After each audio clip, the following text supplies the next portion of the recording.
Bonjour à tous, j'espère que vous allez bien. Nous voilà à nouveau sur une vidéo pour cette fois-ci aborder les thèmes et les énergies des précédentes semaines et celles qui viennent jusqu'à cet été. Nous vivons des temps incroyables et donc par rapport à mes ressentis, c'est vrai que j'ai toujours dit qu'on allait vers le meilleur, même si on va passer par des moments difficiles, mais pour le moment, je reste sur ma position. Et nous allons voir donc avec Sylvain, qui est astrologue, comment ça se passe au niveau astrologique et tout ce qu'il peut nous donner comme information sur cette période qui est un petit peu particulière, voilà, des prochaines semaines, grâce aux cartes du ciel et à toutes ces connaissances. Bonjour à toutes, bonjour à tous. Je vais faire un petit retour en arrière sur les énergies initiales dans lesquelles nous baignons toujours, c'est-à-dire la triple conjonction de 2020. Triple conjonction, donc Pluton, Saturne, Jupiter, qui a commencé avec Pluton-Saturne autour du 23e degré du Capricorne. On a tous vécu 2020-2021. Saturne est allant beaucoup plus vite que Pluton. Pluton est toujours dans les alentours, à 5 degrés plus loin dans le Capricorne. Et Saturne est passé, lui, en Verseau. Et symboliquement, on voit que là, toute l'année 2021 a été marquée par la lutte entre Uranus en taureau qui veut réformer nos valeurs et Saturne qui représente les institutions, le cadre, les limites, etc. Dans le signe d'Uranus, le Verseau qui veut nous limiter. Et on va voir directement les aspects tendus depuis 2000 entre ces deux planètes, donc Uranus et Saturne, qui ont rythmé toutes les crises économiques que nous avons connues depuis le début du XXIe. Donc, comme vous le voyez, c'est la carte des aspects tendus entre Saturne et Uranus, et on voit qu'ils ont rythmé toutes les crises. En 2000, c'était les valeurs technologiques qui s'effondraient. En 2008, c'était les subprimes. 2010, c'était la crise européenne, la crise grecque et compagnie. Et on voit qu'en 2021, toute l'année a été rythmée par ce carré. En février, en juin, en décembre, donc il était encore actif au début de l'année et il se reformera pas parfaitement en octobre 2022 avec 3 degrés d'orbe, donc on n'en a pas fini avec ça. Donc on voit très clairement la tension qui a eu lieu toute cette année 2021. Et donc là, on passe directement à la carte du ciel du 1er janvier 2022, où on voit qu'il y a déjà un premier symbolisme dans le ciel, à savoir que le Soleil se met en aspect favorable avec Uranus, en même temps que Jupiter entre en Poisson et se met lui aussi en aspect favorable, un quintile 72 degrés avec Uranus, un aspect de complémentarité et de bonne entente, tandis que Saturne est un peu esselé dans le ciel.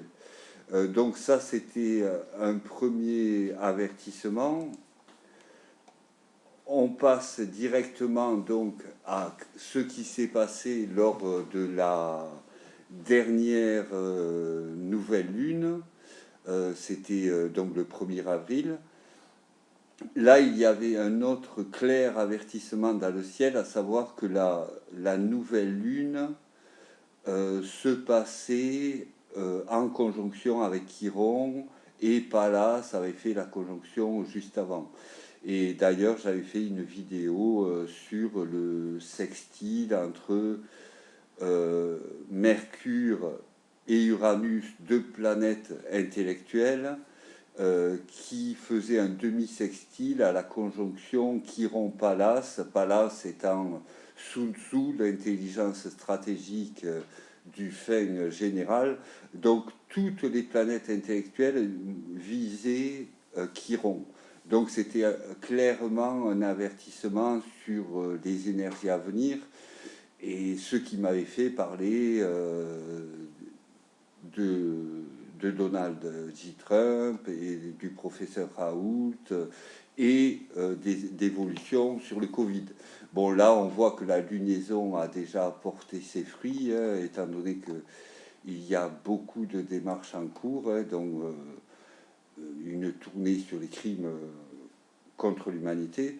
Donc, on voit que la pleine lune qui a suivi le 16 avril était vraiment une pleine lune de haute tension, avec les nœuds lunaires en tension avec Saturne et les deux luminaires, le Soleil et la Lune, en tension avec Pluton. Donc Pluton qui représente à la fois la réforme du pouvoir depuis qu'il est rentré en 2008, mais aussi le côté tyrannique du pouvoir dans cette position, en guerre contre notre conscience et notre sensibilité, disons, et Uranus dans la planète du Verseau qui représente les contraintes des institutions sur nos libertés, en guerre contre le nœud nord, là où on doit aller, c'est-à-dire la réforme de nos valeurs avec Uranus. Donc le combat d'Uranus pour libérer son signe n'est pas encore fini. On voit qu'il y a eu beaucoup de sanctions. Par contre, on voit que dès la nouvelle lune qui arrive, le 30 avril, et qui est également une éclipse partielle, on voit que Uranus est mis en valeur. Il avait déjà été transité par Mercure le 18 avril. Là, ça va être le tour du Soleil, de la Lune, du Soleil, puis de Pallas. Et c'est quand même très notable de voir que Mars est en soutien de cette nouvelle Lune en conjonction avec Uranus, donc en conjonction avec la réforme de nos valeurs nécessaires dans ce domaine. L'action soutient bien ce nouveau cycle. Et ce qui est vraiment marrant, c'est que donc sur Chiron, au début d'avril, il y avait Mercure, Pallas, le Soleil et la Lune. Et là, on voit que Pallas rentre dans le signe du Taureau, en même temps qu'Uranus rentre dans le signe des Gémeaux, où il sera bien à l'aise. Et d'ailleurs, Pallas va rejoindre Uranus quelque temps plus tard. Donc là, entre tout, il y a vraiment, on voit que Chiron marche toujours main dans la main avec Uranus, vu qu'ils avancent au même pas.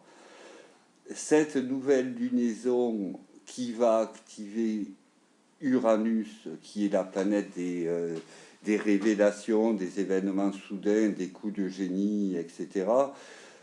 Plus Mercure qui sera beaucoup plus volubile dans le signe des Gémeaux et dans l'air, son élément. Donc il y a beaucoup d'éléments qui tendent à penser que beaucoup de révélations vont survenir en peu de temps, et c'est confirmé quand on regarde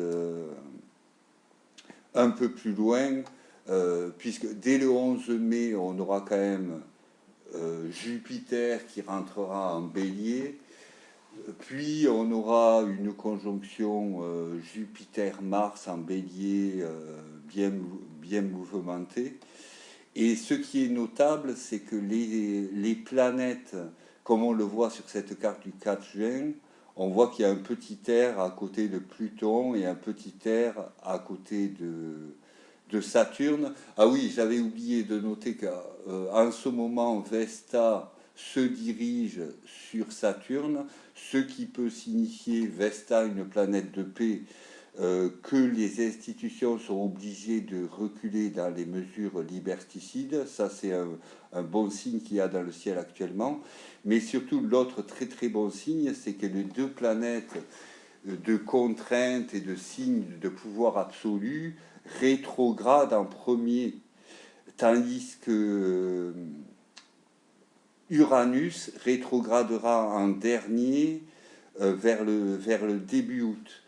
Donc tout ça est un signe que... Là on voit d'ailleurs cette carte le 6 juin, ça sera la conjonction exacte entre Pallas, c'est-à-dire l'intelligence de Suzu, et Uranus, la découverte. On voit que il y aura également Vénus conjoint avec cet amas, plus le nœud nord qui se rapproche. On voit qu'il va vraiment y avoir des découvertes qui vont faire évoluer les valeurs de l'humanité.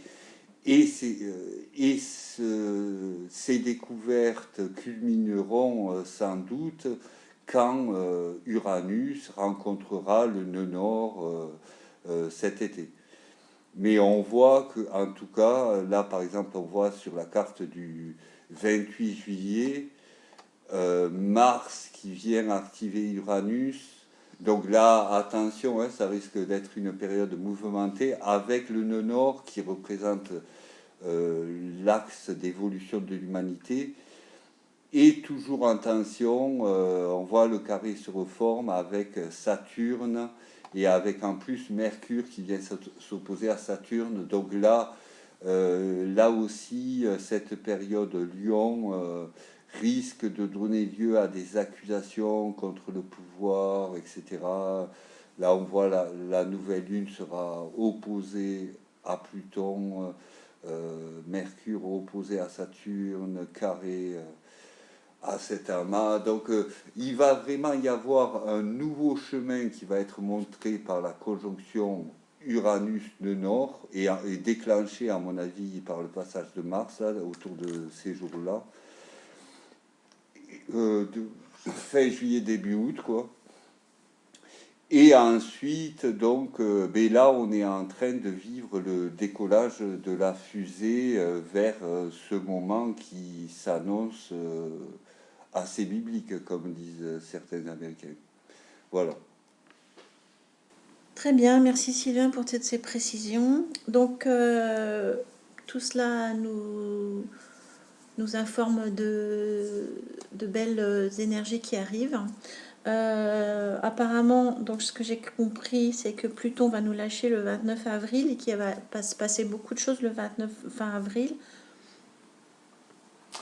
Mais en fait, Pluton rétrograde le 29 avril, donc moins de pression dictatoriale au niveau du pouvoir, et Saturne rétrograde le 6 juin.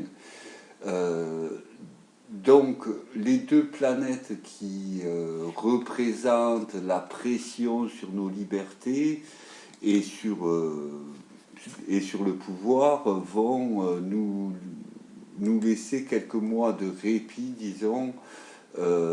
Et surtout, ce qui est appréciable, c'est que contrairement à ce qui s'était passé en 2020 ou 2021, où Uranus repartait en dernier, d'ailleurs il est reparti direct en fin janvier 2022, là c'est Uranus qui rétrograde en dernier. Donc Uranus aura vraiment les mains libres pour nous permettre de nous transformer au niveau de nos valeurs dans le réel, dans le concret. Très bien. Alors là, il y a aussi des dates importantes à retenir, notamment avec la rétrogradation de Mercure. Est-ce que tu peux nous en dire plus là-dessus? Peut-être que tu l'as déjà dit, mais pourrais... Mais au niveau de la rétrogradation de Mercure, c'est sûr que là, c'est une planète très, très rapide. Il est à fond jusqu'au 11 mai. on risque il va revenir en fait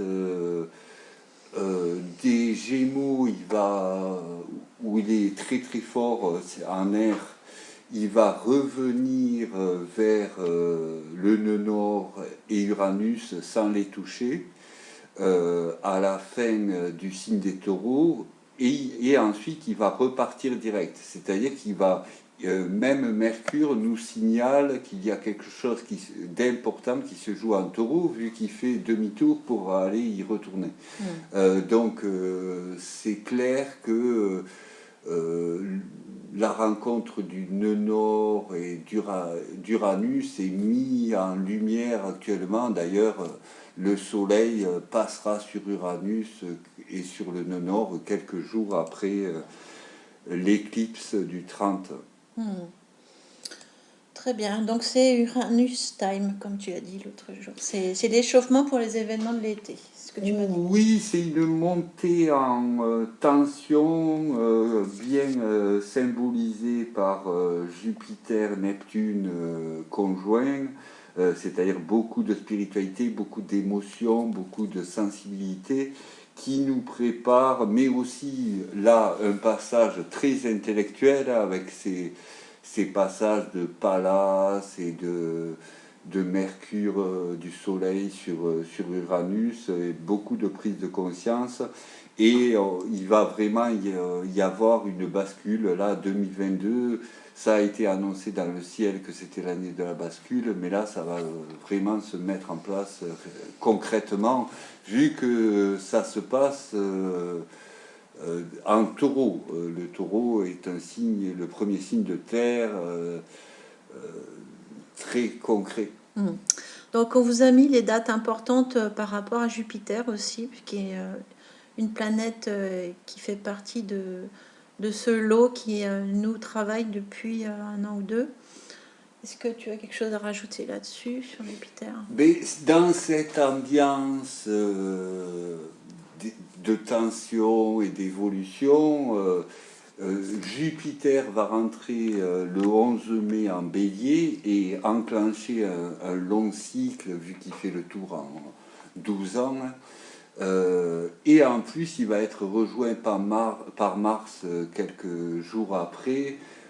Donc là, on démarre une saison Bélier de long terme. Ça veut dire que suite à cette naissance émotionnelle et spirituelle de Jupiter, Neptune, les 2 mètres du poisson, on va vraiment voir les premiers fruits de ça avec Jupiter et Mars en Bélier qui vont montrer les premiers germes d'un nouveau cycle. Bien, alors peut-être certains d'entre vous ne le savent pas, mais j'ai reçu des messages en 2018 par l'intermédiaire d'un rêve. Oh là. Et dans ce rêve, on m'annonçait en fait toute cette crise qui arrivait. On me faisait donc c'était un hélicoptère qui se posait, les gens partaient dans tous les sens. Il y avait un gros problème, la police qui arrivait. Après. Bah, je l'ai noté parce que c'était tellement puissant, tellement fort. Il y a eu les militaires qui sont arrivés, puis à la fin, il y a une fanfare avec un défilé, le feu d'artifice. Donc ça finissait bien. Mais ce qui était alors j'ai mis beaucoup de temps avant de comprendre ce rêve, puisqu'en fait, c'est qu'en 2020, j'ai commencé à comprendre que c'était lié. Et ensuite, plus on avance, plus je commence à comprendre certains détails. Et notamment, pendant très longtemps, je n'ai pas compris pourquoi j'avais 2 taureaux énormes, mastodons, qui étaient vraiment comme des grosses machines. Et je me demandais pourquoi j'avais ces 2 taureaux qui étaient très calmes, très, très sympas, mais ils étaient là sur le côté, à brouter, et je ne comprenais pas ce que ça voulait dire. Donc c'est grâce à Sylvain, ces jours-ci, que j'ai réussi à décoder ce fameux taureau, ces 2 taureaux en fait. Et en fait, on a compris qu'il s'agissait des éclipses qui arrivent, puisqu'elles sont toutes les 2 en taureau. Et bien voilà, nous allons terminer cette vidéo sur ces 2 éclipses et nous reviendrons vers vous pour plus de précisions dans les prochaines semaines. Je vous dis à bientôt pour une nouvelle vidéo ou un nouveau live. Au revoir.